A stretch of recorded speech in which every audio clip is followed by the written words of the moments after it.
So hi guys and welcome to Ustream. If you would like to ask a question tonight, you have to ask me it through Skype, which is Lisa Cairns 12. I've just put it in the chat forum or a social stream. So it's Lisa Cairns 12 and you can send me a request now. I prefer to speak to you live rather than for you to write me messages.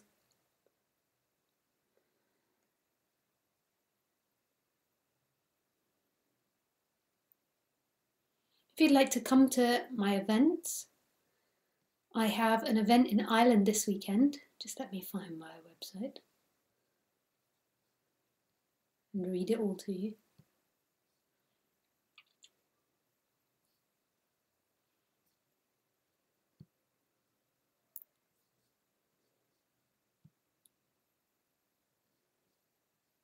So there's an event in Ireland, Dublin, the 19th and 20th from 2 o'clock to 5 o'clock.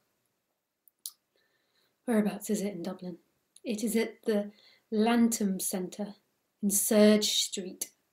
Then,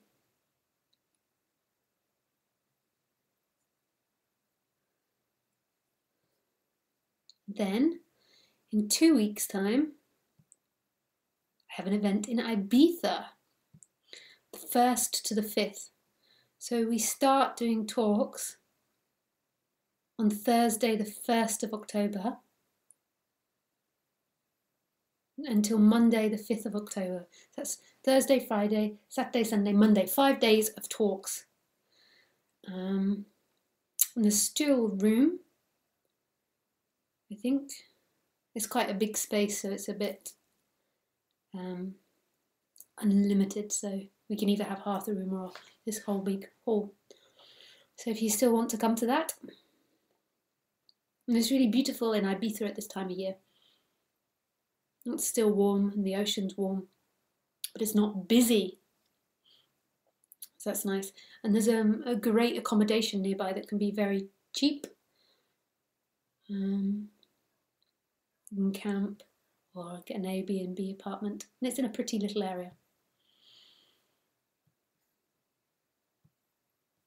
Then after that, I have a talk in Nottingham, the UK, and I have another talk in Bristol, the UK. So the one in Nottingham is the 1st of November, and you need to book places for that. And then I haven't put the one up in Bristol yet. I think that's the weekend after. And I'm trying to look for a venue in London for I think the 6th, 7th, or 8th that weekend of November, or the weekend before, the 31st. But it's hard finding a venue in London that isn't like £1,000 for an hour. So if people know a venue in London when I'm back, get in contact. And then I also have a retreat in southern Spain, February the 6th to the 13th. So that's a week, which has amazing prices. I'm very impressed with how cheaply they could do it.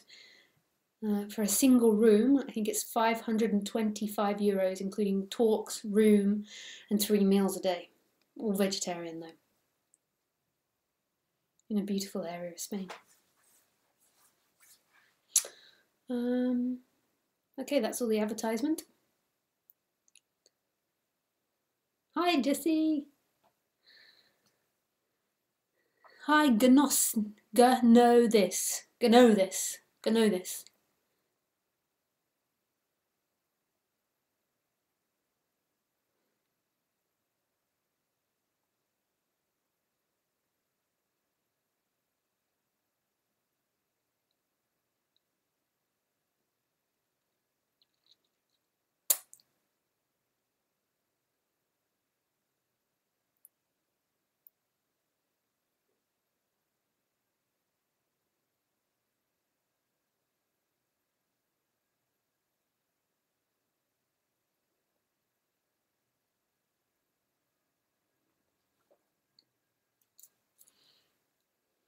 Hey, Isabel.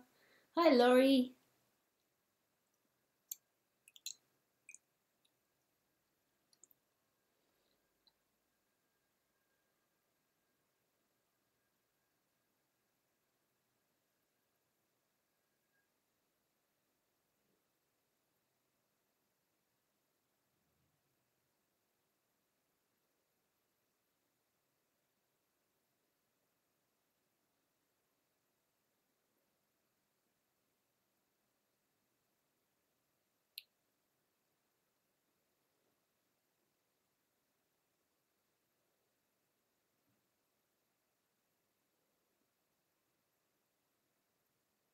There is nothing outside of this.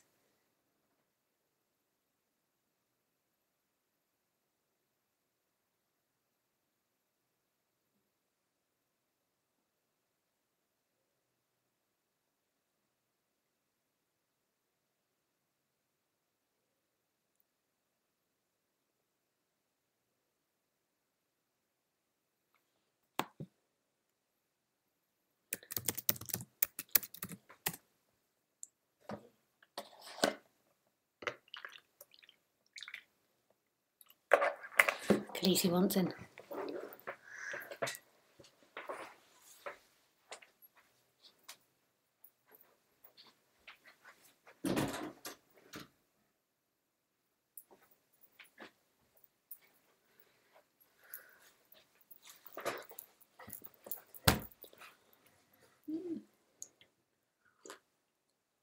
She's so funny. She just came and barked at my door and then ran off.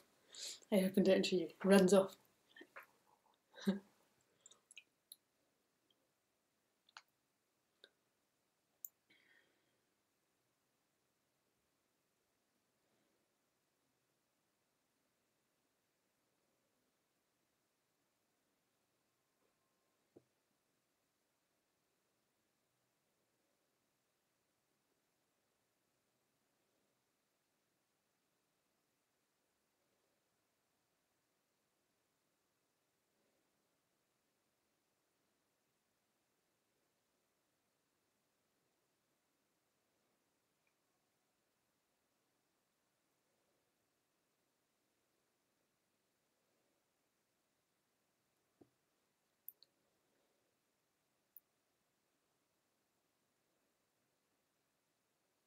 Hi Laura, Hannah, hi Renee, Renate, no, Renata.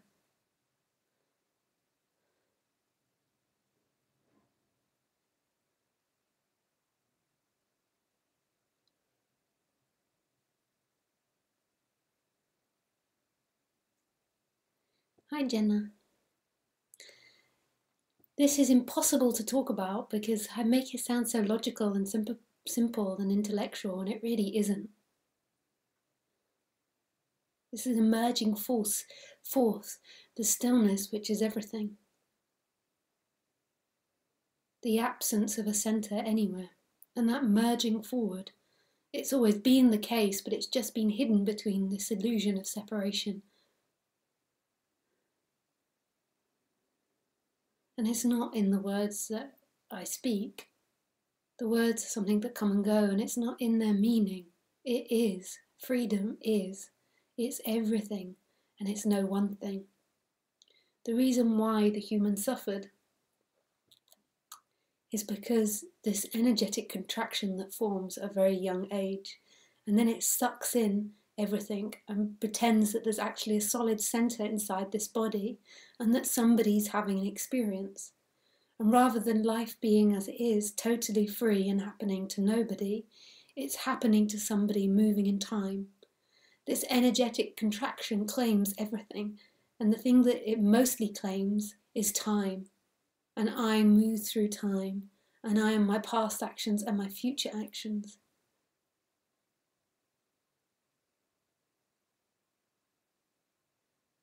It also claims what the body does or didn't, what it looks like, the emotions and the feelings, but that's the main dynamic it claims. Me existing in time, and I arrived in this room. And there's nobody in this room. There's no I in this room. There is simply life happening for no one. And there's not a centre at any of it.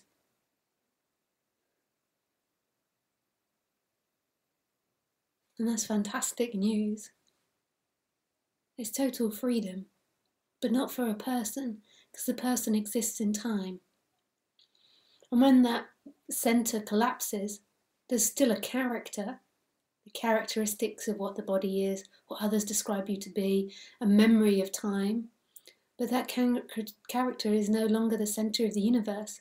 That character is another appearance happening in what is. And the character is the dynamics of the body-mind mechanism. So today, I was working for Paul. That's the character. I had a nice day. I live in Holland. I like sunshine. That's the character. And that doesn't have to go. It's that energetic thing that sucks it in and says me. And that's a centre experiencing a separate world. So the person actually doesn't need to be improved. The person's not the problem. But while the person's there, it can only see things. So it can only see something wrong with itself or something wrong with the world. So it often goes into the spiritual path and then spends years trying to improve itself, believing it will get enlightened. And there's nothing wrong with the attempt to improve, but it's not you, and you can never become enlightened. Enlightenment is everything.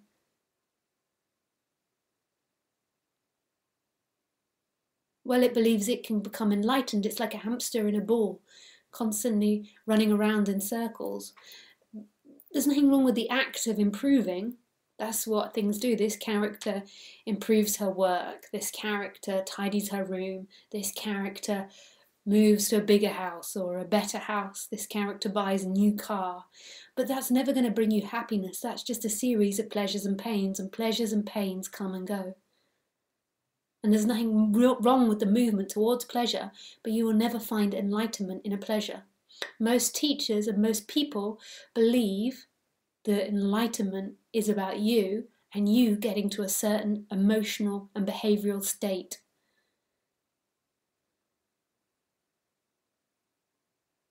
No one would describe enlightenment, or very few would describe enlightenment as the absence of the self, the absence of a centre. They would say it's the absence of the centre, but it's also behaving in a certain way. But it really isn't. The character can be whatever the character is. And that's the beauty of it. The character gets to be truly as it is.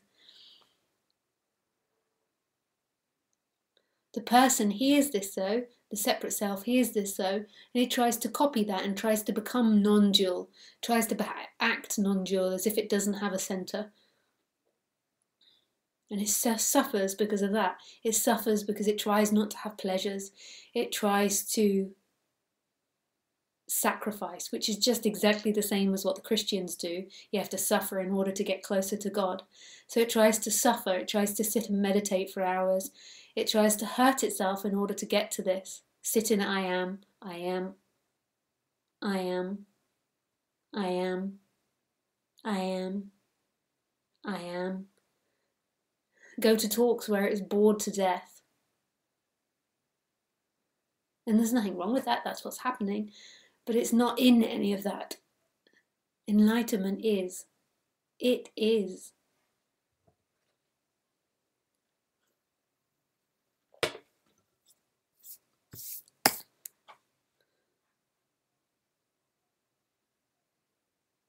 This is such fantastic news. The person then goes, oh God, this is terrible. She's telling me there's nothing I can do to get to it. There's nothing I can do to get there. And on it goes, well, blah, blah, blah, me. I can't get there. That's just the exact opposite and the same thing as I can get there. That's not what I'm saying at all. I'm saying there isn't a you.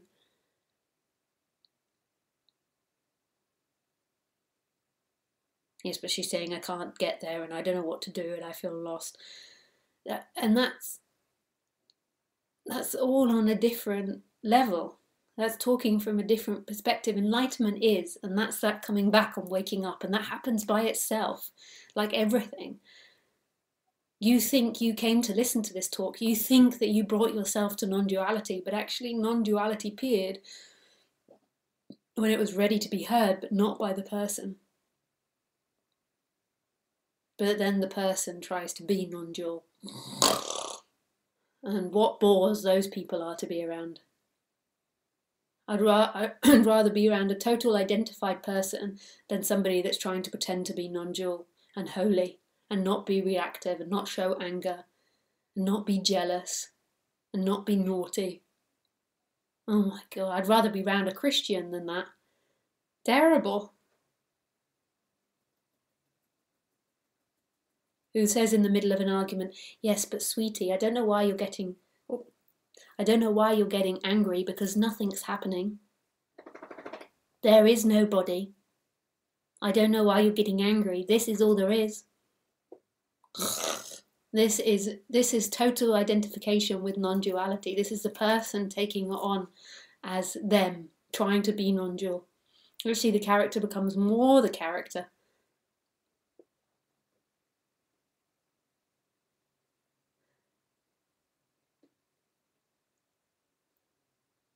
She's a fireball. She's not some nice spiritual lady that when you're having a tantrum will take you into her breast and be like, boo-hoo, don't worry, sweetie. She's fire. And there's such love of that. If you knew how every part of everybody, everything is loved beyond any person's imagination. Every part of it, the sparky bits of Lisa, the grumpy bits of Lisa, the beautiful, sweet, soft bits of Lisa, and the other as well. The love is so immense. Yes, but Lisa, surely if you're enlightened, you wouldn't feel any emotions. Because that doesn't make sense. No, this doesn't make sense. But it's so brilliant.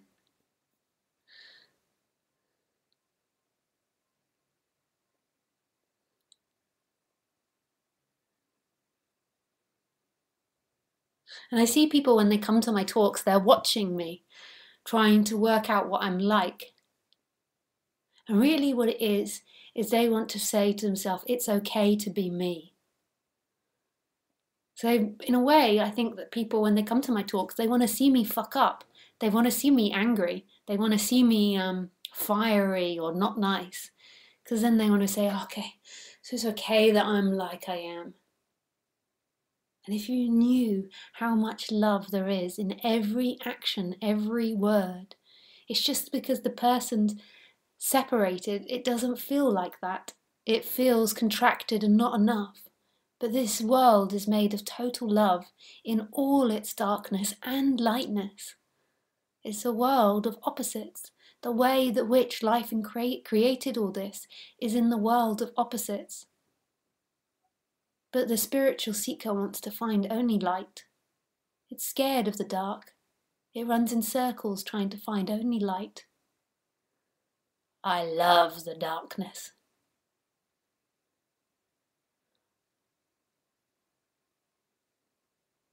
And yes, sometimes Lisa cries so much at the darkness and the sadness of it all. But if you didn't have the sadness, you wouldn't see the light. If you didn't have the darkness, you wouldn't see the light. I love watching those videos of animals being saved. And don't you get it? That if the animal wasn't in danger, you wouldn't have the joy of saving.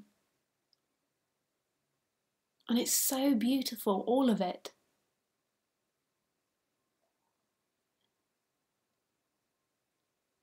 If you didn't have the pain, there wouldn't be the joy of the pleasure. But the separate self is always trying to look for freedom in that dualistic world, and it won't find it in the dualistic world. The world of opposites is based on opposites and to continuously change, and to be half and half. You won't ever be able to create a world with just lightness, with just peace. That's impossible. Impossible. The freedom has always been its happening, not attempting to stop it happening.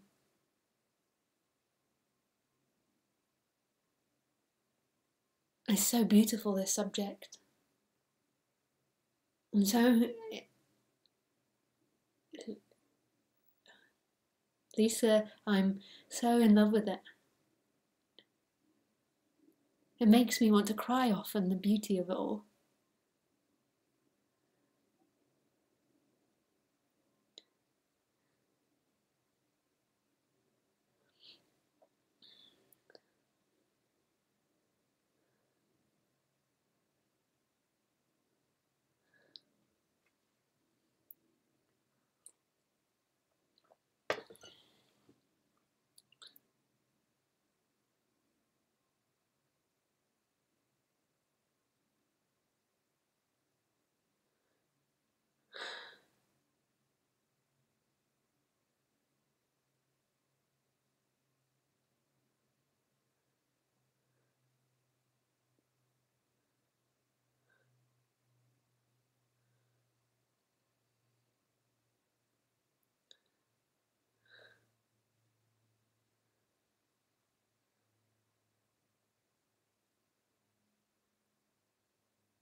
Hey, Jesse.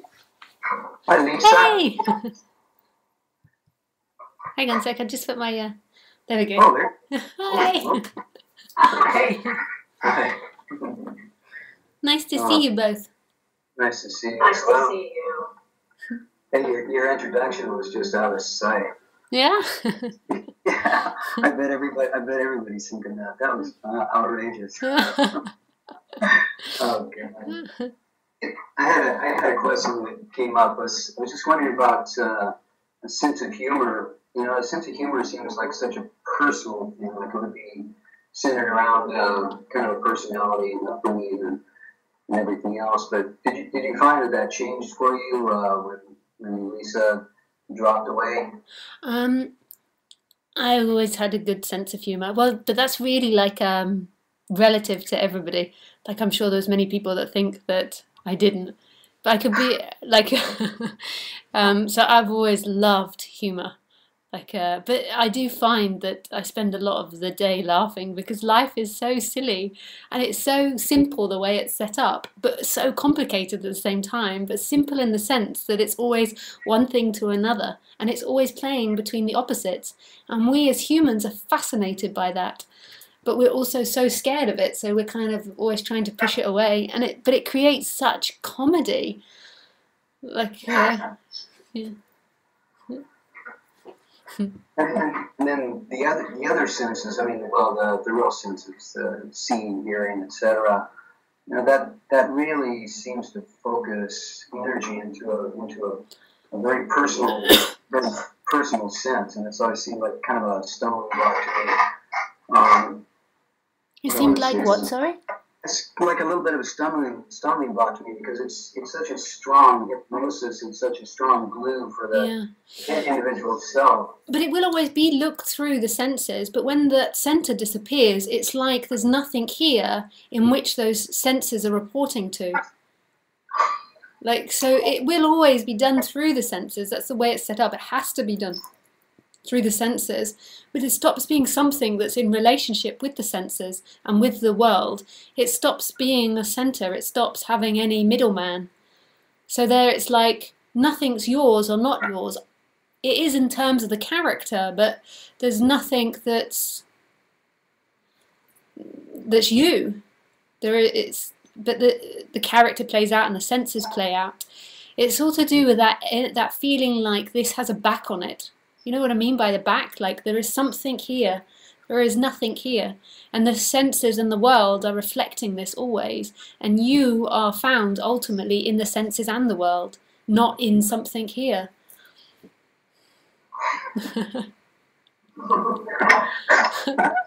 It's so wonderful. It is, I mean, and I see that and hear it and believe it. But sometimes when I'm looking at it from here, like where you're coming from, where you're at right there, it seems like it's such a great gulf between. You Yeah. know, I've had so many brushes with unicity and not-to-ness and can feel it very strongly. Except when I really look at it, I still feel that there's something different going on Yeah, there. but it's when you don't look at it that it becomes so apparent. Like you were never going to get this, so it's never going to be known. But the whole time, like when I'm speaking, like when I did the introduction, there is something so strong that knows this. There is something. It might seem like it's in the background that is like it's like it's like this, and there's something that it resonates with that's not really a feeling or a thought or an idea, but then the person can't comprehend that. So the person then will look for an experience of feeling joy or relaxed but there's something else that happens when we talk about non-duality. Something wakes up that's always been there, but it's as if it's been hiding. Sometimes it feels like back there, but it's not really back there. It's everywhere, but it feels like it's been hidden. And then when I'm in talks, it's so cute because I see people, they don't even know they're doing it, but the body's, because there's a knowing beyond the body, but there's a knowing, and then they interpret it, the person interprets it as a feeling. Oh, I felt good in that talk. And that's not the part of it that we're talking about. It's that That's the effect, maybe, or most probably, is you feel good or relaxed or nice, but there's something else and it's so free, and it's who you are even when that contraction is there. What a subject. Yeah. The only thing that matters. Yeah. Thank you so much. Oh, my pleasure. Lovely to speak with you guys. And I look forward to seeing you. I believe you're coming to Ibiza. Absolutely. Yes, I see you in a couple of weeks. Nice. Yeah. Bye. Bye.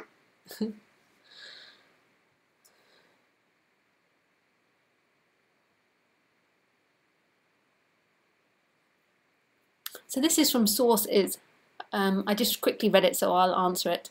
I don't always answer written questions, though, for other people that want to ask questions. May we speak about the mind, and if it's possible for a mind to be storyless?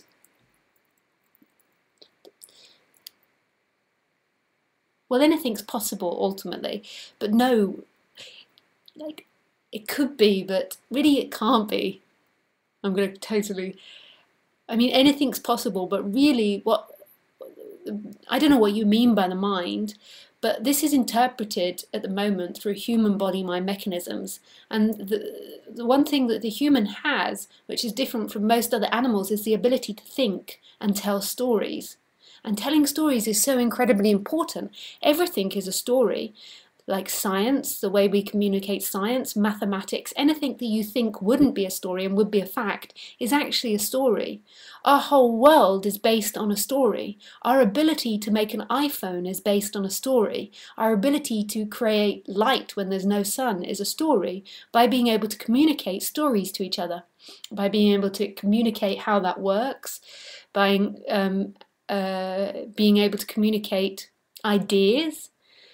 And so storytelling is really, really important for the human being. It's the way that we've become so successful in survival. The other story that humans have, and this energetic thing which claims it as well, believes these stories to be true. And that's where the danger comes in. They're not true, they're reference points. So we can talk about light because it's reference to dark. We can talk about energy, or we can talk about being energetic, like hyper in relationship to not being hyper. Our whole language is based on comparison, this and that. There's no absolute to anything, even with maths, even with science. I mean, science is always coming to the conclusion that it can't really prove anything definitely.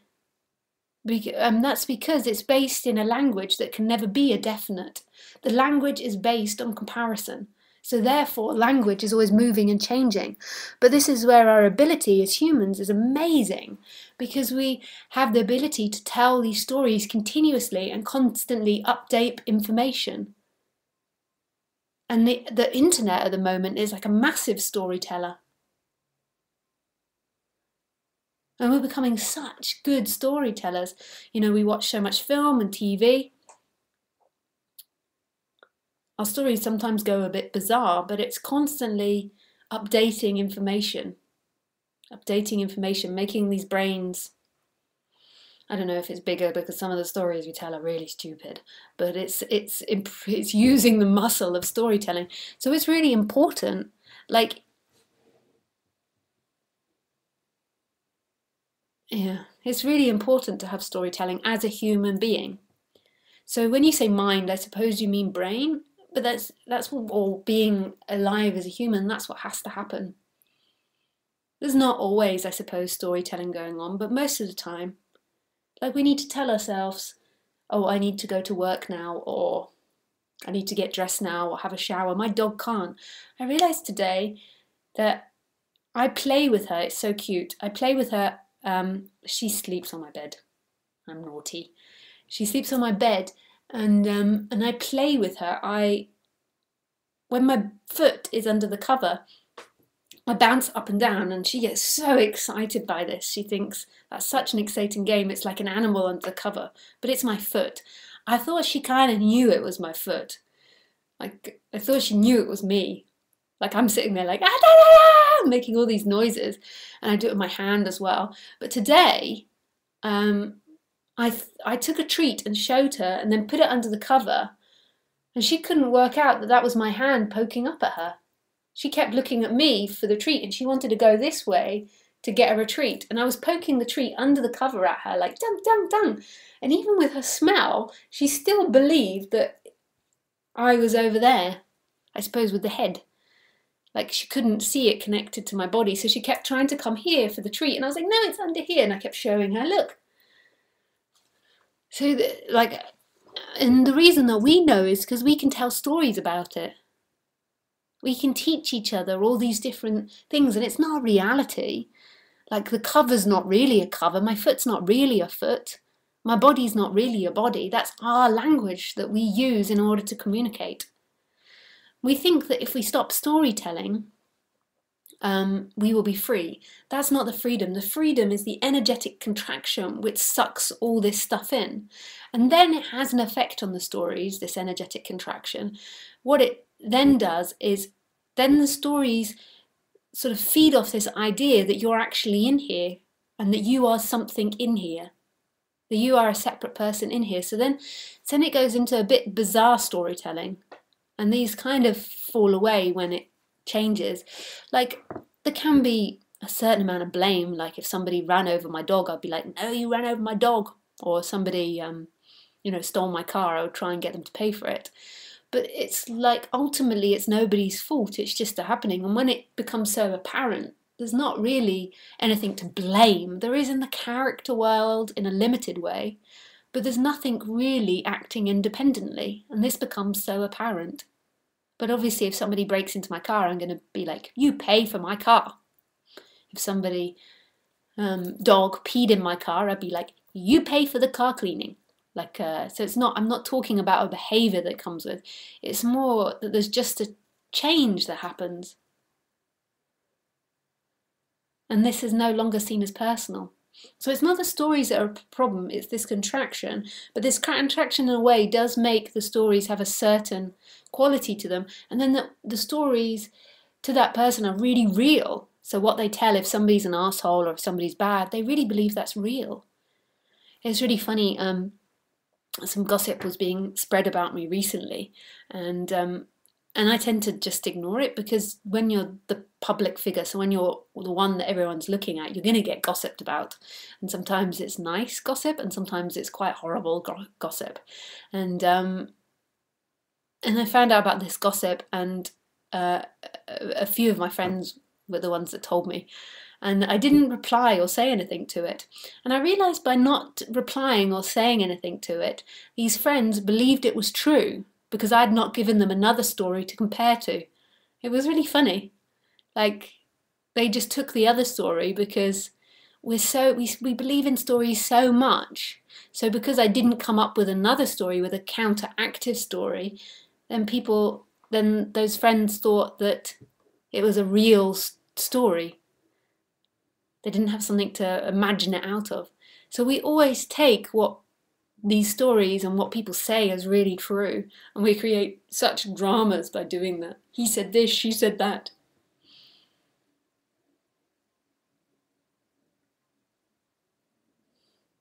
If I didn't give them another story to believe, then they just believed the one they had. That's funny.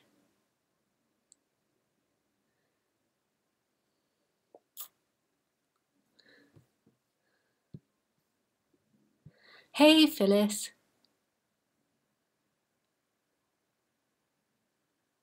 Oh, that's nice. Oh, I hope you're having a nice time in Ostend. Hi, Laurie. Oh, call me. Sure thing, Laurie. Hey, Phyllis. Hey, Laurie. That was such a quick answer. Hi! Oh, that's nice. Oh, shit. I gotta... Oh, I hope you're having a nice time in Ostend. I gotta hit you stream on. Okay. Okay. There we go. Okay. I always say that when I listen to me back. Okay. So that was so good what you just said. Plus the beginning, just like Jessie said. But My son got married this weekend. I know, I saw the pictures. Did you? Oh my gosh, it was the most They're fantastic. really lovely. It's a really beautiful place you live, Laurie. Yeah, oh, that's right. You saw the trees last time. Yeah, yeah. But also Yes. I saw around the lake and on the pictures. It's a really lovely place. Thank you. It is gorgeous here in the summer. In the winter it's snow. It's just white. Yeah, exactly. So now the stories, you were just talking about the stories that people tell and stuff. Then now there's been something happening inside here that's I'm realizing, or there's a realization that I, whoever I am, is not in control of anything. Whatever comes out of my mouth, Yeah. or what doesn't come out of my mouth. And see how quick and intimate it is. It's like, who could do that? Exactly. And with that comes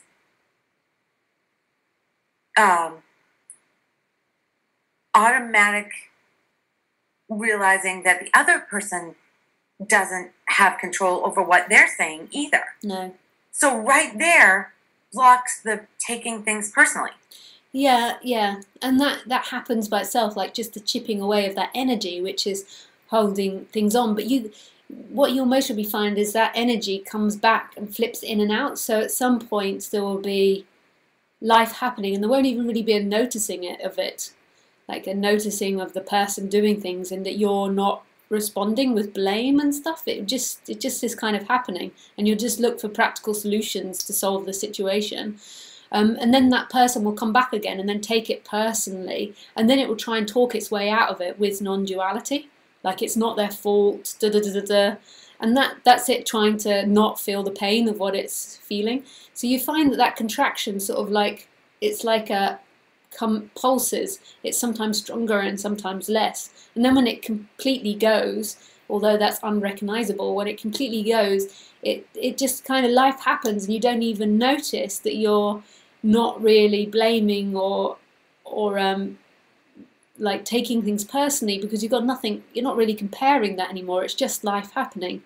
So somebody does something and then you're just responding to it. Right. If you see what I mean. Which makes the person less believed in or less here. I don't know. Yeah. I don't know. Less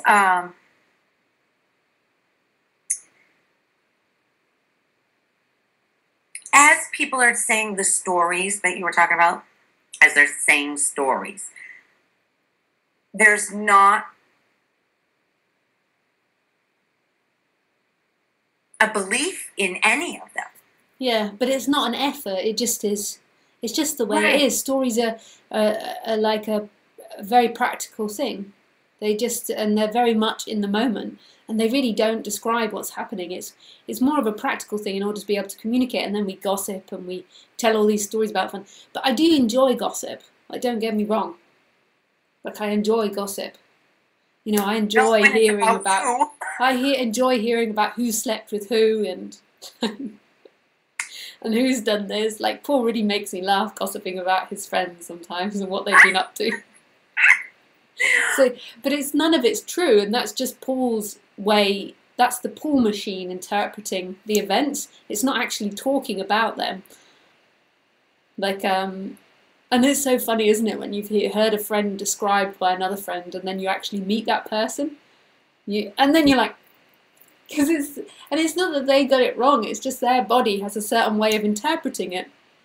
Exactly, and you're expecting what you've been told, and it's nothing like that. Yeah.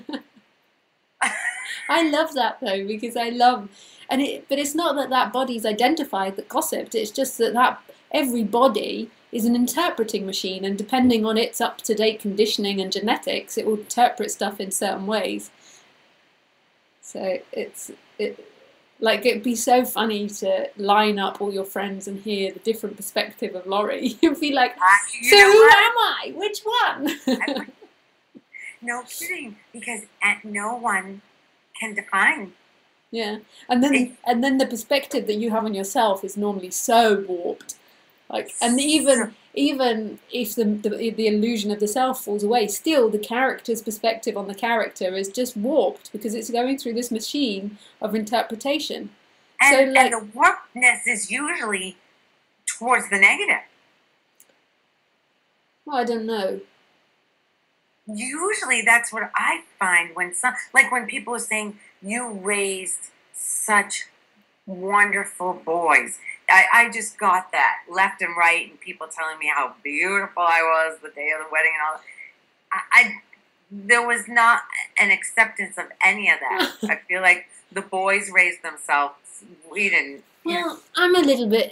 It's true though, a bit with compliments, because it's like it's nice compliments, but compliments, it's the same as having nasty comments as well. It's really got nothing to do with you. It's like the boys did in a way, like life raised the boys, not really Laurie. But what tends to happen is those ones we're like, but then when they're the nasty ones, we're like, oh my God, is it true? Like, and they're just. That's what it wants to hold on to the ick ones. Yeah. But the good ones.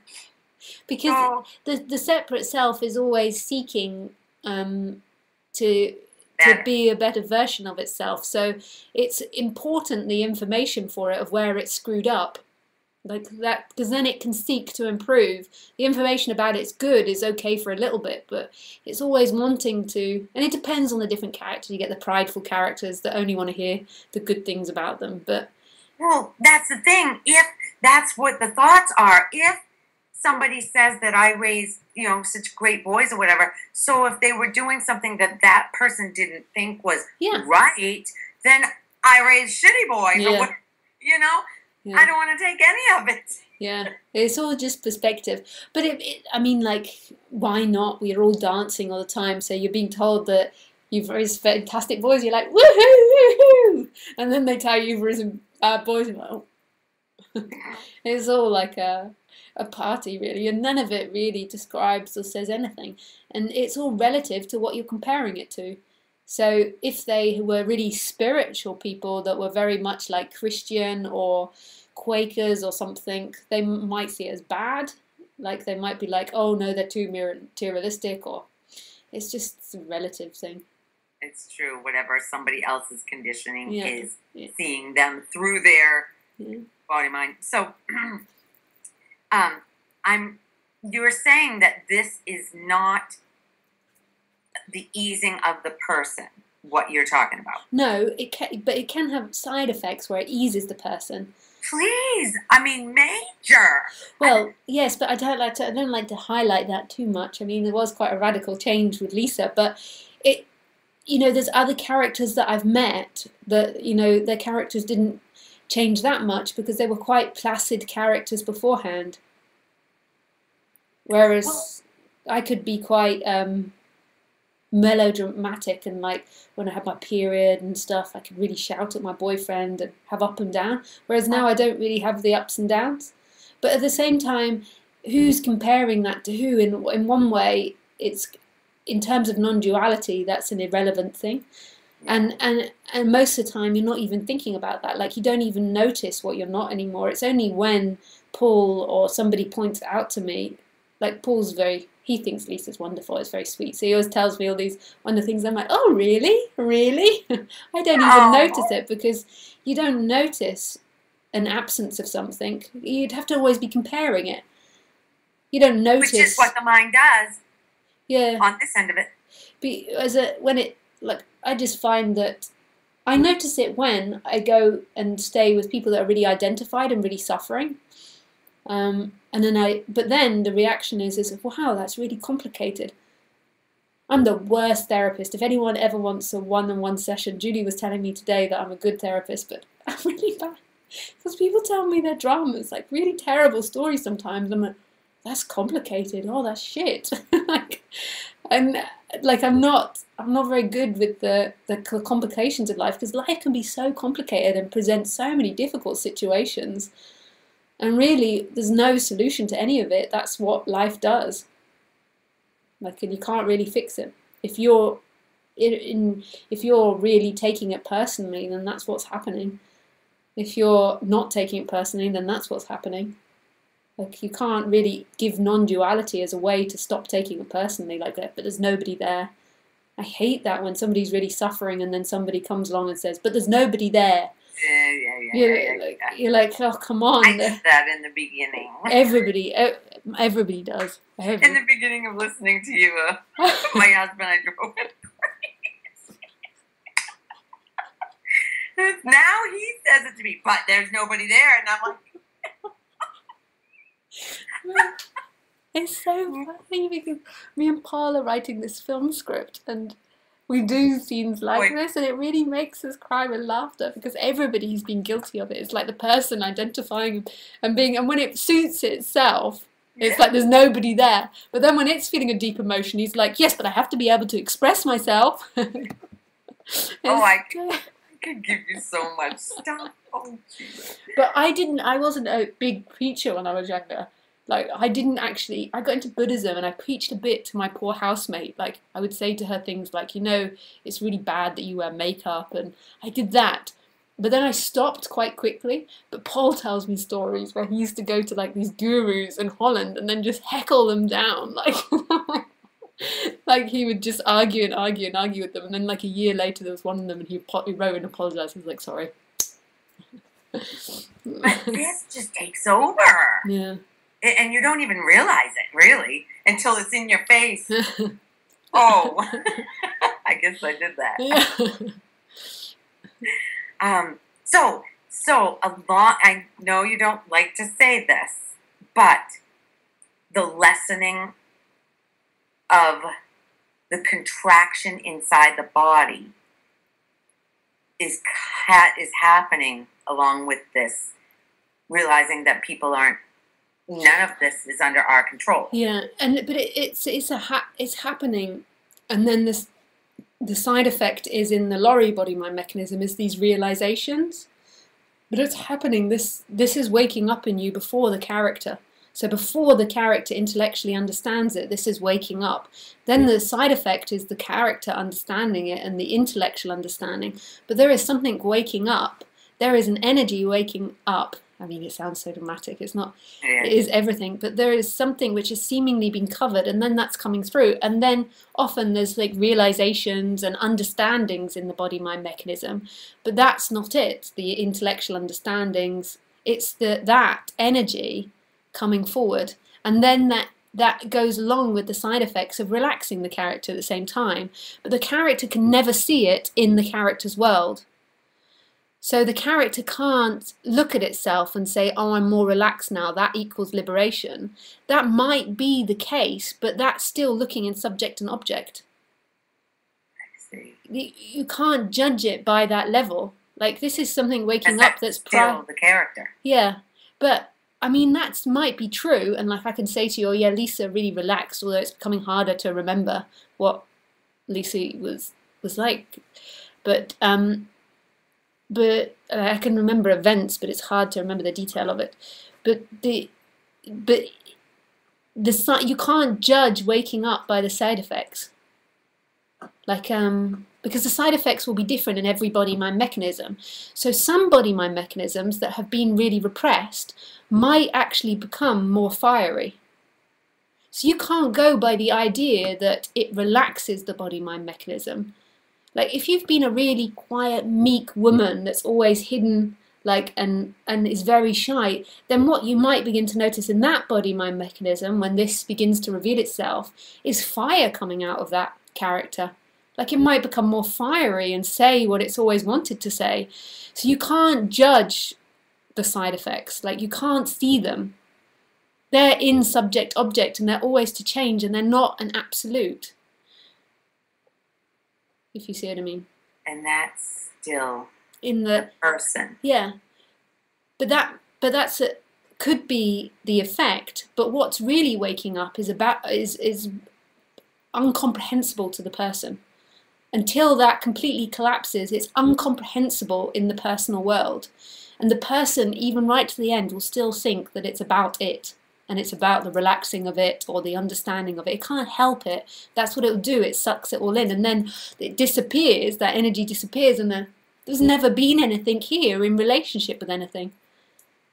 It's so funny. And until that, it's already happening, Laurie, but you can't recognize it. It's already happening there. It's just you can't recognize it. You might be seeing the effects that are happening, like Laurie getting nicer or easier or more laughing at herself, but you can't actually see what's actually waking up because it can't be seen through the five senses. The five senses, or six senses if we include thinking, are subject-object. That's how they work. Right, I get that. It's so cool. But it's happening, like you don't even need to worry about it, but if worrying happens, it happens. But it doesn't even need to, you don't even need to try and look for something because it's waking up on itself and that energy is being burnt, that energy of the contraction.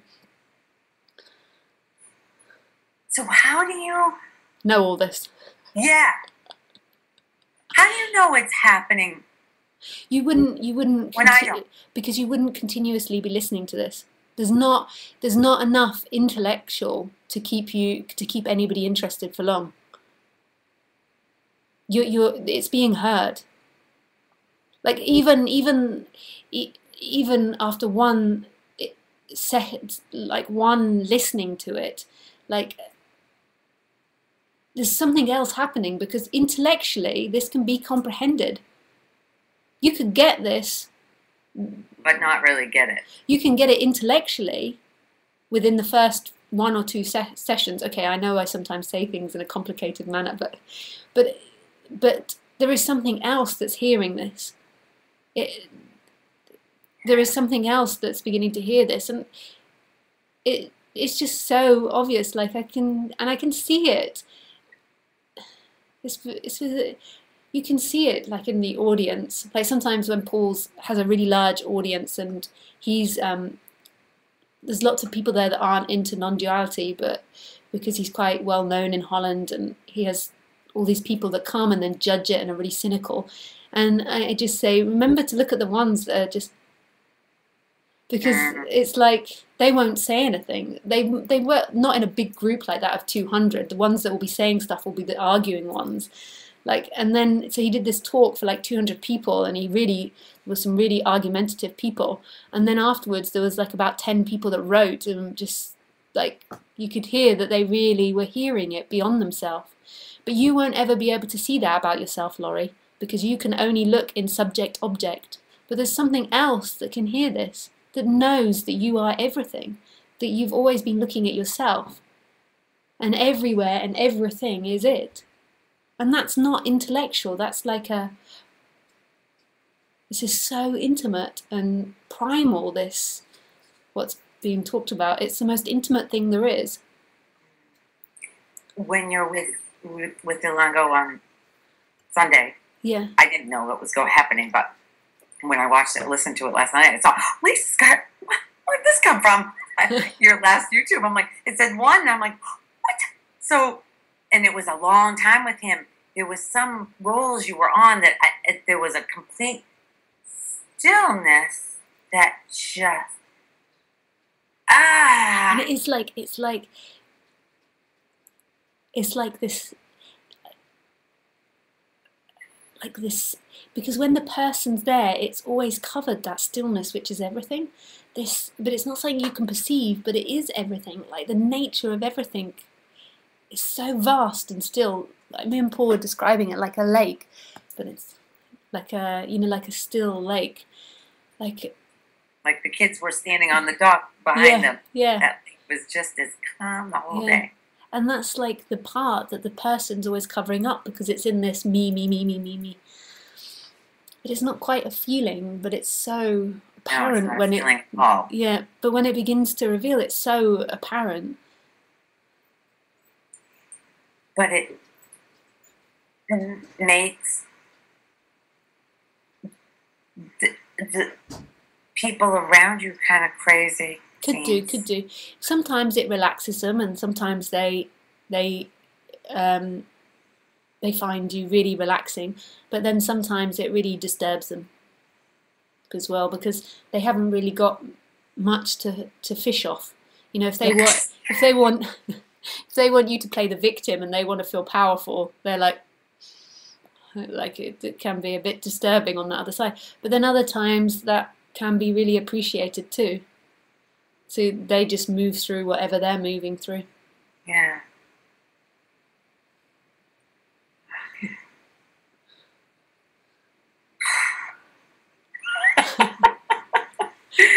So, I think that's it. Oh, it was lovely to speak with you, Laurie. Always is with you. And listening back, because my girlfriend Phoebe wants me to talk to her, and I said I was going to be talking to you, I thought. And then she always asked me what we talked about. I said, I can't remember shit. I have to wait until I listen to it again. Oh, that's right. That's right. I have the same thing as well. Good. And then people tell me what I've said to them. I'm like, oh, yes. I'm such a good faker sometimes.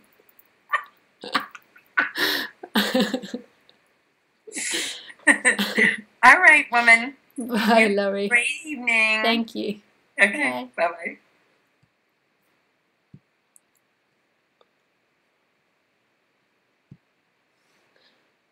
Hey, Maria.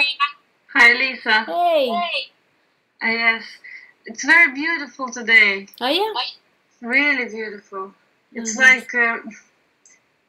like a very beautiful introduction, and everything is just so like a sense, like So what? Sorry. a sense, like essence, Oh. and it's very contracted today. Oh, yeah. Everything is burning, but something it knows beyond the soul fire, and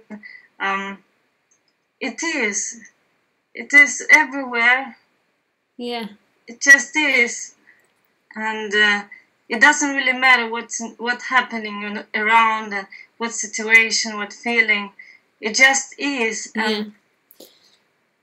The person will always, the character, if there's not a person there, the character is going to prefer the movement towards pleasure.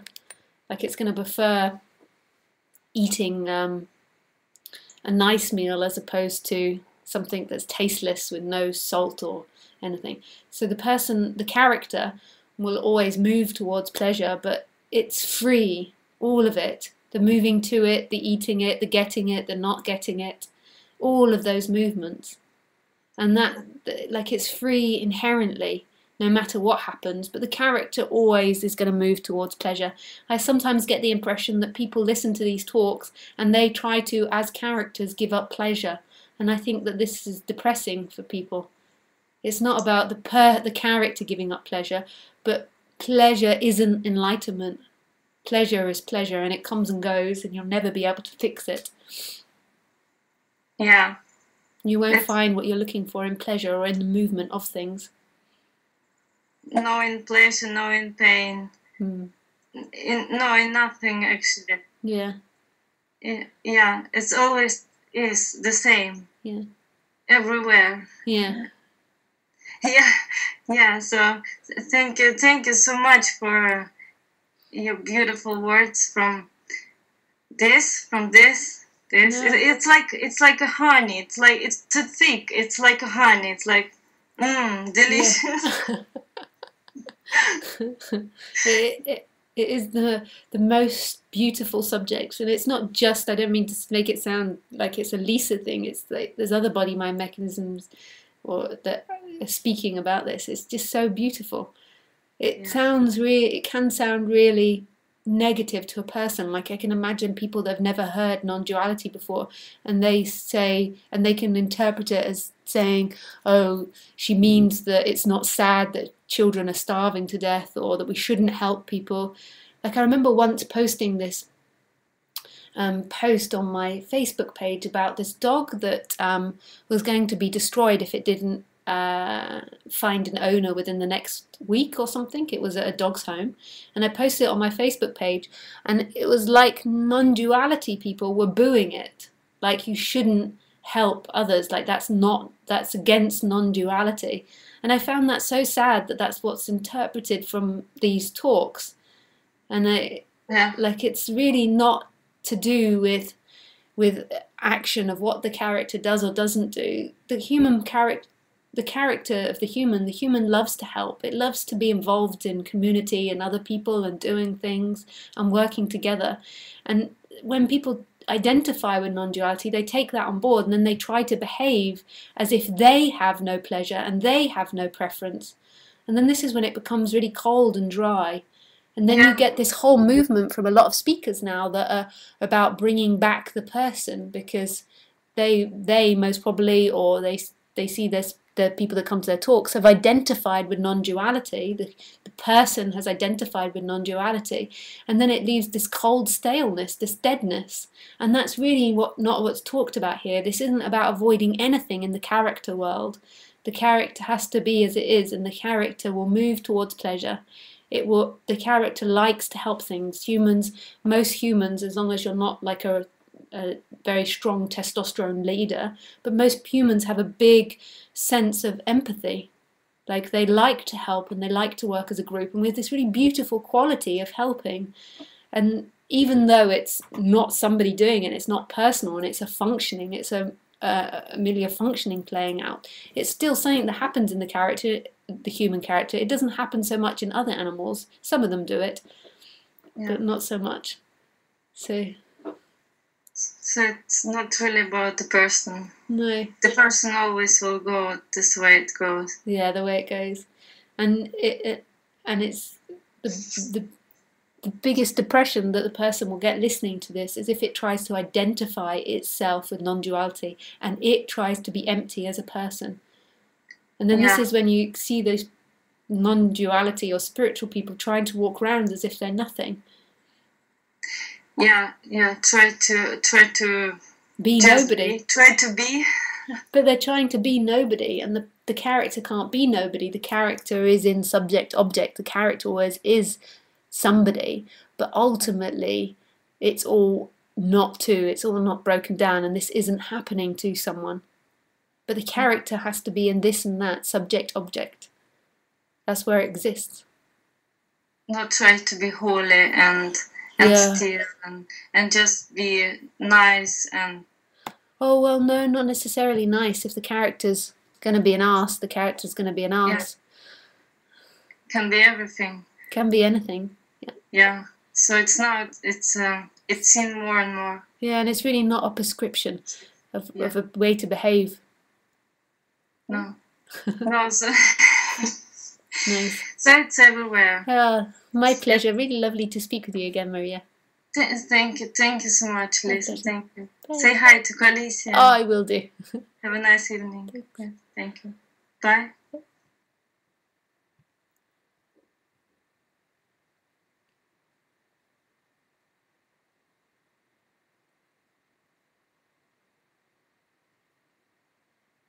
Oh, sweet Julie.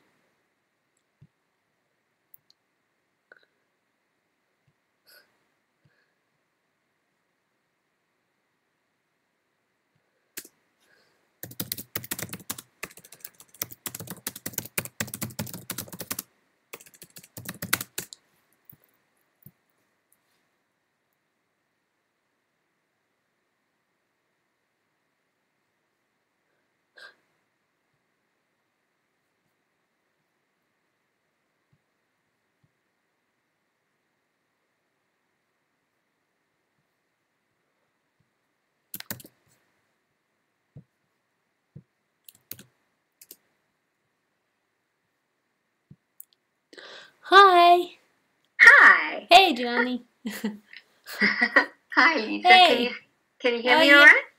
Yeah, I can. There you go. And I can see you as well. There we go. Nice to see you again. Nice to see you too. We spoke a couple of years ago. Yeah, I remember. I don't remember what we spoke about, but I remember your face. I don't. It's just it's so like it's so refreshing being with you and so freeing. You know, like there's no one way to do. You know, there's nothing to do, and there's no way. The doing will happen, but it's like it's not about you, and you can't know your own path. We get so stuck into a spiritual dogma of like following this path or trying to get rid of the ego. And it gets so like it gets to a new constraint. At first that's liberating because it's throwing the old ideas out of society, but then that becomes a new constraint. Absolutely, and that's kind of been what's been happening here, is that there's been like following a certain lineage, which has been beautiful, and that's just been also unfolding in that way. But then it's exactly what you say, is then there becomes a personal aspect to that. Yeah. And yeah, like I don't really know what I want to say, but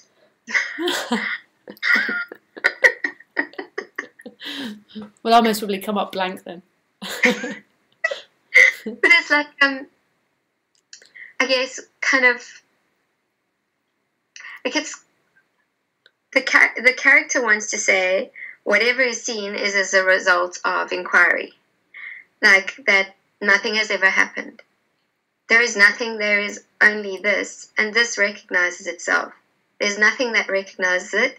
There's nothing that it's revealed to. It somehow just, you know, nothing has ever happened. It's never happened to anyone. There's just nothing.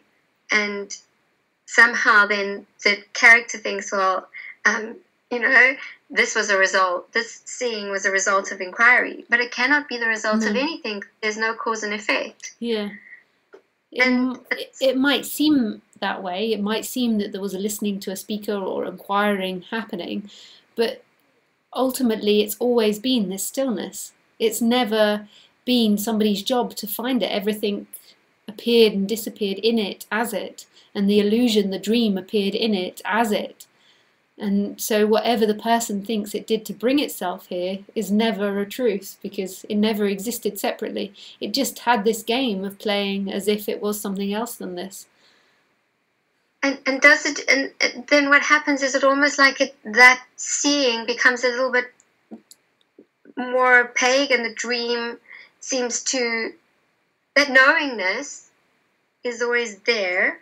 I don't even know how to articulate this, but it's like the dream is still here. What is still here, but the person in relationship with it completely disappears.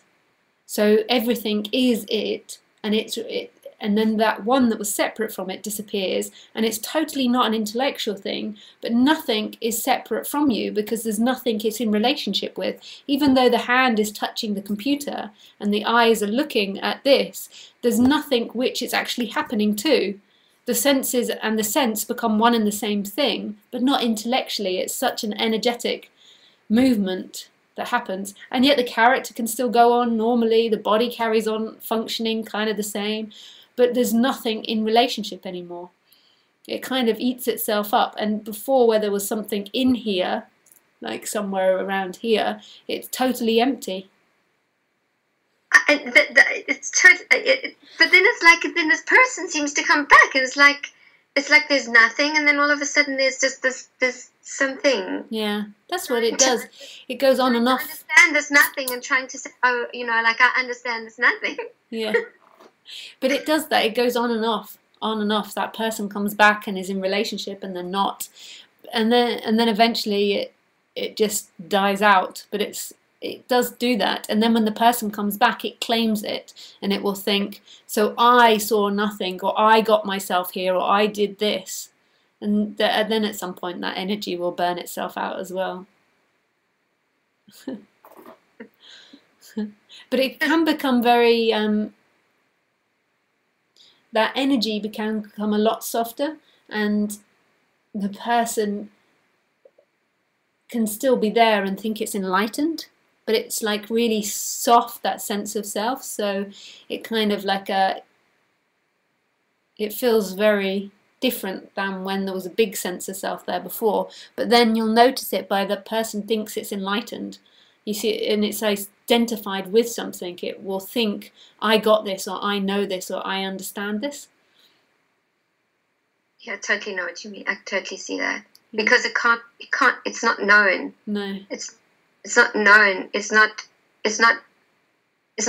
for anyone. It can't even, like, but I watch how the character here tries to claim on it, almost like trying to find a salvation in it, to say, well, what I am, and I am this, I am this nothing now, because some feel very threatened, actually. Something in the characters, it feels really terrified by this, like, I can't really put, it's like, it seems like following like this, there's nothing received by no one, then there's almost a feeling of fear that then is experienced by the character, because it's like, shit, like, it's like a death. And that's true. It can bring up a lot of fear. And then also on the other side, enlightenment was its last dream, its last big dream. It was like, can I not at least be enlightened? Like, it's also like, it's love affair. It falls so much in love, the character, with non-duality and with the idea, because when it's being heard, it can release like loads of pleasure and enjoyment and fun to the seeker. And all of that. Yeah, and so then it's like its last lover, the idea of enlightenment. So it then becomes desperate to be seen as enlightened, to act enlightened, to show others it's enlightened, and it's a burden in a way, but it burns itself out like everything. It gets tired of that game. Because it's painful. Well, it's incredibly painful. That like, I don't know, almost like a longing in some way, you know? Yeah. It is. It feels like it can taste it, but it can't get itself there. It's like it can taste it so close, and yet it still feels this distance. Yeah, and then it's seen like, oh my God, there's no distance, but then all of a sudden there's an apparent distance, and that apparent distance is excruciating. Yeah, because it can be really cool. Not true. Yeah, it can be. It's a really cool part, the awakening part, because it's like it tastes it, and then vroom, and then no amount of running. Some characters hold on to the idea of hope that it can do it by self-inquiry, or it can do it by this, but no amount of it can make that it collapses when it collapses, and the person's just like a hamster running in the ball, like the ball trying to get it, and it's like he just can't get it in subject-object, because it's not subject-object. But that doesn't mean that things don't happen. It doesn't mean that the character doesn't go to retreats or go to events or listen to non-duality or seek for this or seek for that. It's not about not doing things. Doing will happen. But but you can't get there because you are an object.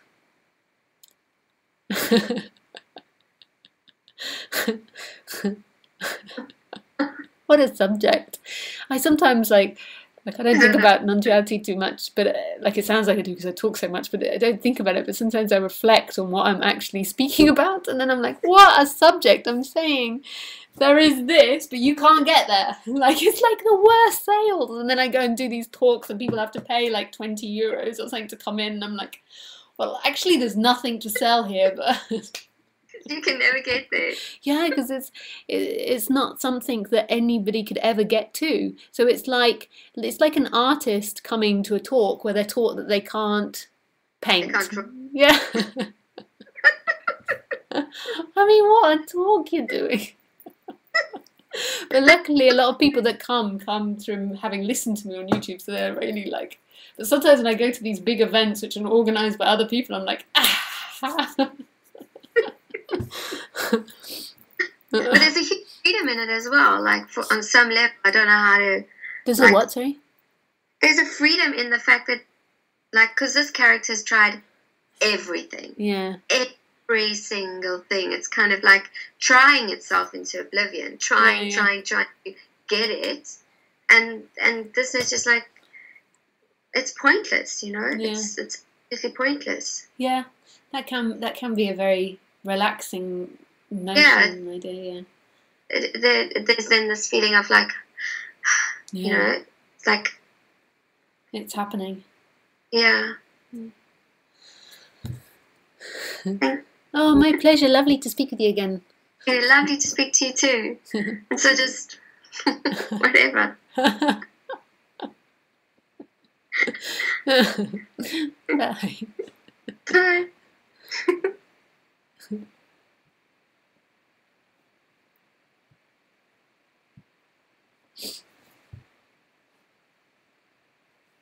I'm sorry, Elango. I can see you've been calling. I don't think there's going to be time for you. Hey, Marianne. Hi, I'm turning off Ustream volume. Okay. Okay. So I have like, I don't know, I have a storyline that's a problem. You know what I mean? Yeah. So it's like I could just give you the story. Oh. Sorry. That's okay. Yeah. It's so weird to hear your own voice, you know? Yeah. And then it begins to echo and yeah. I get like, okay, so the past doesn't really get to me that much, but I get really paranoid about the future and like certain things that will unfold. Like, for instance, there's a guy that I'm involved with, and then there's this girl that I know. They don't know each other, but I think, you know, if I, you know what I mean? Like, if I bring them together, ugh, it's just like those are the worst feelings that, and the worst thoughts, and then the feelings associated with them. So it's just like, it's, and I mean, it's like made up stuff. yeah. Like, but it's paranoia, I guess. But it's actually, that doesn't necessarily need to go. It might lighten, but it's the identification with it that's making it uncomfortable. Like the brain imagines. That's what it does. It's meant to be able to think about potential dangers in the future and stop going towards those dangers. But the reason that it becomes suffering is because of the identification that goes with it and this tight contraction. And when you feel these feelings, it's like the sense of self sucks onto it, and then it's like the whole body is taken over with this paranoia. And the whole experience is taken over the paranoia. So it's not actually necessarily the thought patterns that need to change. Often most speakers say, oh, it's the thought patterns and you need to change your mind. But the brain is designed to do that. It's designed to focus on fears. And sometimes the brains go a bit crazy, identified or not, and they get stuck on certain thoughts. Like there's loads of neural pathways in the brain. And if you've had your parents, like maybe if your mother was really anxious and neurotic about the future, then it might have built a very strong neural pathway in that area of the brain. And that's not necessarily personal. That's the personal sense is just sucking onto that dynamic and making it worse than what it is. It kind of makes it like that's me and that's going to happen to me, and so it becomes this whole big thing. But if this was something that brain was taught at a young age, then it's highly unlikely that that's going to ever change. I know that sounds so, it could do, and it will relax when it's not personal, but these neural pathways are very strong, and scientists now prove that it's very hard to change these neural pathways. The one thing that I read about recently was a drug that they have which directly attacks these neural pathways. So you activate them by saying or speaking about the paranoia, and then you take the drug and it directly removes them in the brain.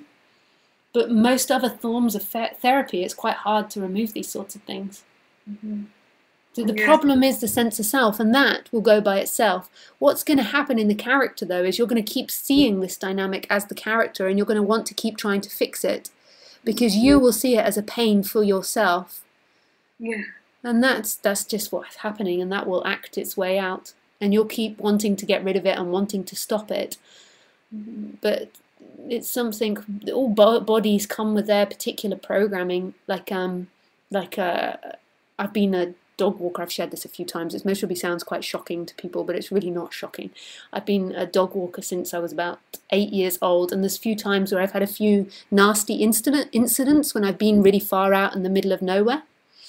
I'm now 35, so I've been dog walking every day for like That's most days for 25 years. Is that right? Yeah. Wow. So that's a lot of walking. So you can imagine that there's been some negative things that have happened, like getting lost, but also having some bad incidents with some other humans and other dogs and all these things. So now, that's okay. We can just wait for it to pass. Perfect weather. Okay. It just happens. The ads. It happens. Okay, I got it. Yeah. And so now the association in the brain is sometimes be wary of other humans when I'm in a very remote place. And that's so, you know, if I see somebody far off in the distance, a guy particularly far off in the distance, then there's a likelihood that I will walk in a different direction. And so the brain's quickly projected that that's potential danger, and it's moved itself away from that situation. Like that's what these brains do. They record information, and then they repeat that information, and that's part of the programmings of these machines. We think, though, and what we get stuck in is we think that enlightenment is not having those dynamics, and so we get stuck in this dynamic of trying to fix something that can't really be fixed. And we look at enlightenment as a subject-object thing. It's when I stop being paranoid about. It's when these thoughts stop. It's when these behaviors stop. And it's not got anything to do with the person. Liberation is a waking up of what you truly are. And right now, it's never been the character listening to Lisa. The character's been a filter, and it's always been life listening to life. Aliveness listening to aliveness. Through apparent forms.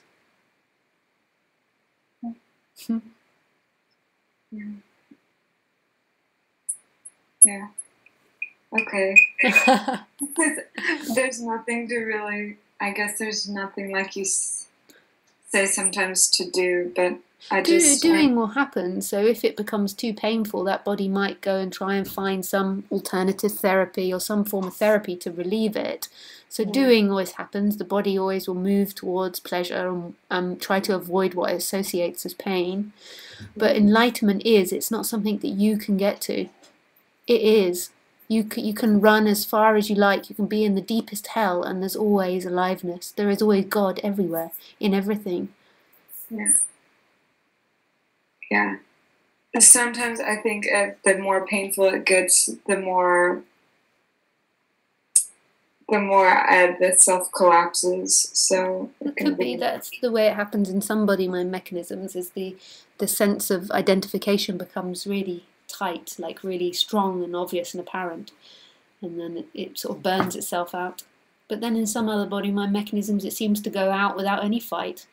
It's so unique to each.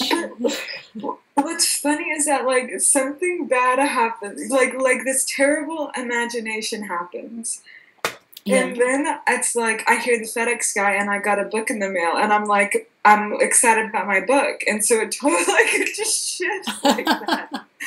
I mean, so it's just like, come on, like it's not like that genuine if it just comes and goes. And I mean, but when you're in it, I just pity like that. I pity that myself so much. And also like, well, the same thing with guys too. It's like with people who have meaning to you. I mean, like a guy can be like really treat you like you mean the world to him, but I'm just kind of like, man, I know that you could just as easily replace me. You could take me or leave me, kind of thing. And so, going like with that, it's okay, but it's like really self-defeating in that sense. So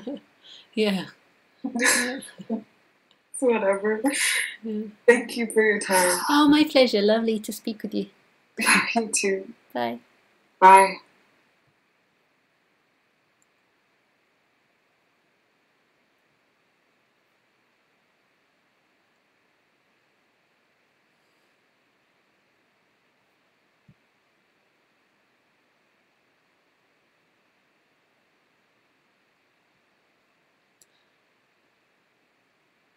There's somebody that's on Skype with a really funny name. I know that I shouldn't say anything. I think it's their real name, because that would be very un-PC of me. But it's really funny.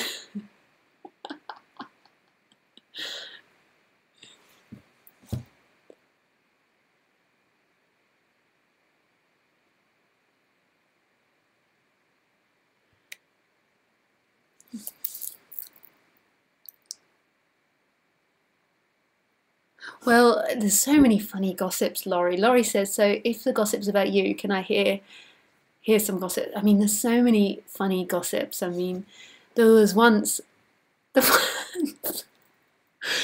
somebody told me that I'd had a fight with Muji, that I'd met him in India and we'd had a big fight together. And I was like, no, I don't think that was me. I think I would remember that one. And it was like I'd been to his house and he'd chucked me out and I'd hit one of his like seekers. We'd been living together and we'd fallen out, or she'd hit me or something. And then I went to see Muji and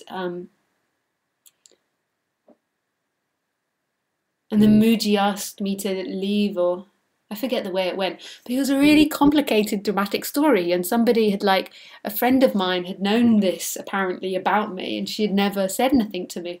And then she finally, after, you know, months and months of knowing me, brought it up. It's like, oh, I did hear about what happened with you and Muji. And I was like,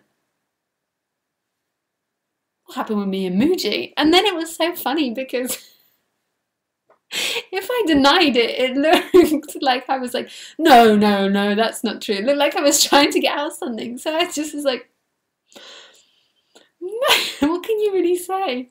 It was so funny. So that was one that I've heard. I mean, there's plenty of gossip that I hear about myself. I'm just having problems to remember.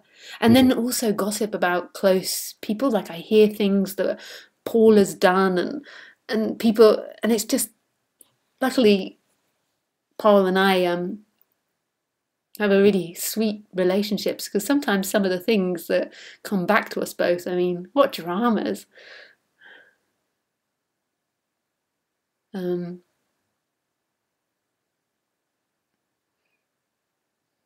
What was that other one recently about me?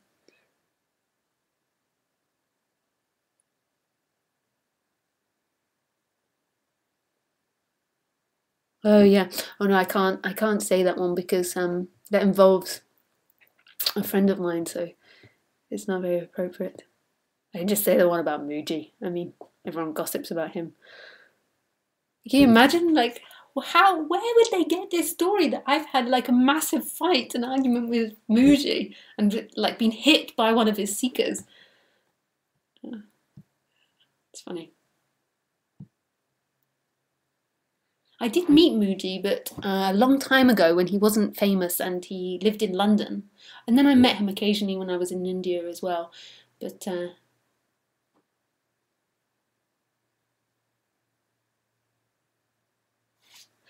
funny stuff.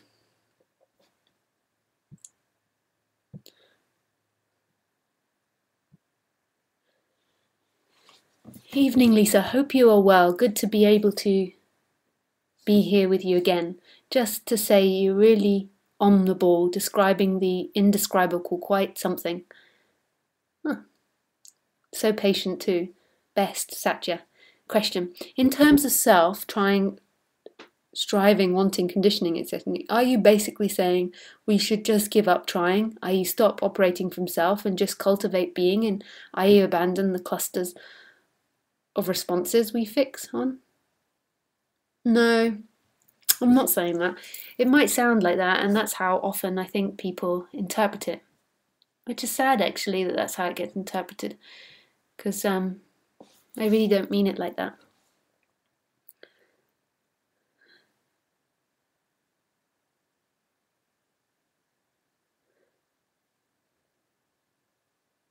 It's just not the person that wakes up.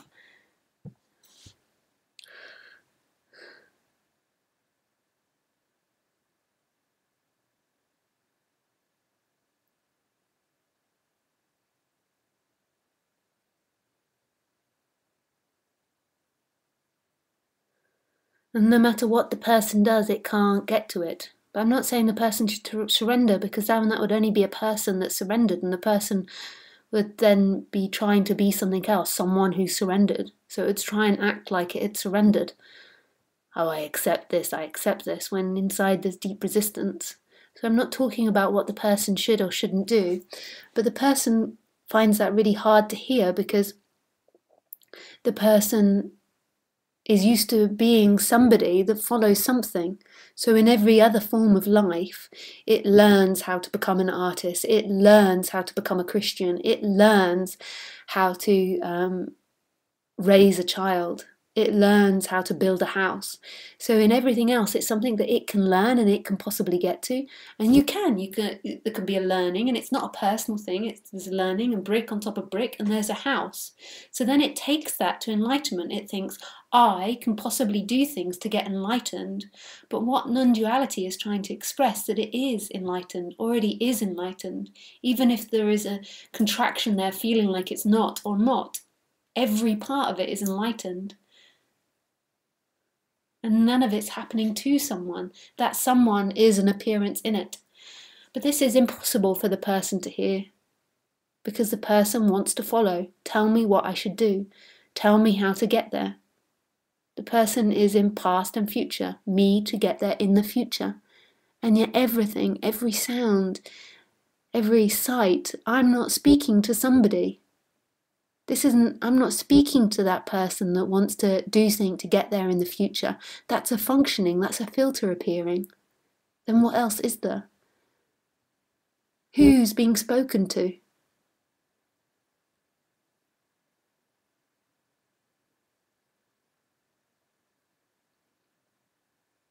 Who's hearing, who's looking, who's seeing, who's feeling, if it's not that person that wants to get somewhere? What's looking out now? And I'll give you a hint. What's looking out and the looked at are one and the same thing. All things are seeing, all things are hearing, all things are smelling, all things are tasting, all things are thinking.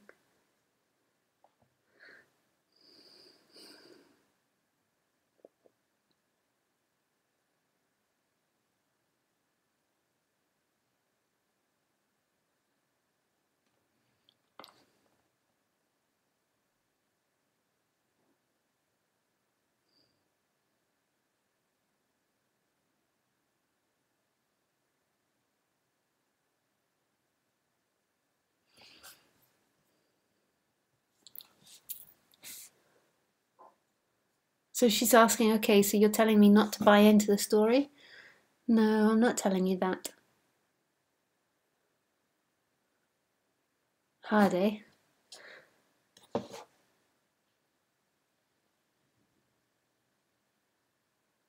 I'm trying to describe, she says, an approach to experience this. Difficult to do that. Yeah.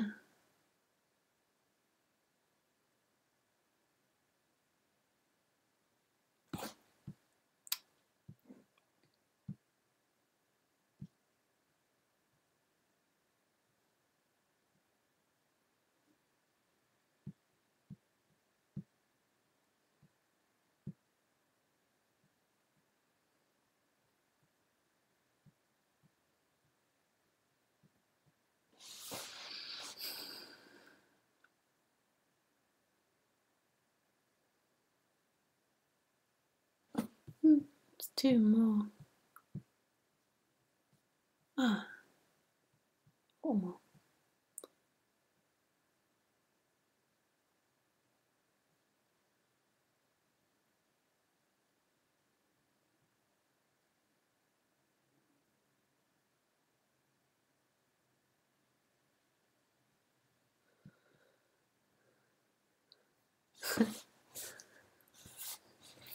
Okay, guys, I think that's time for bed now for Lisa. I won't be here this Sunday. I will be in Ireland, Dublin. So if you want to come and join me live, you can find that on my website. But I will be here next Wednesday and the Sunday after that. It's really beautiful sharing this. So thank you. Bye.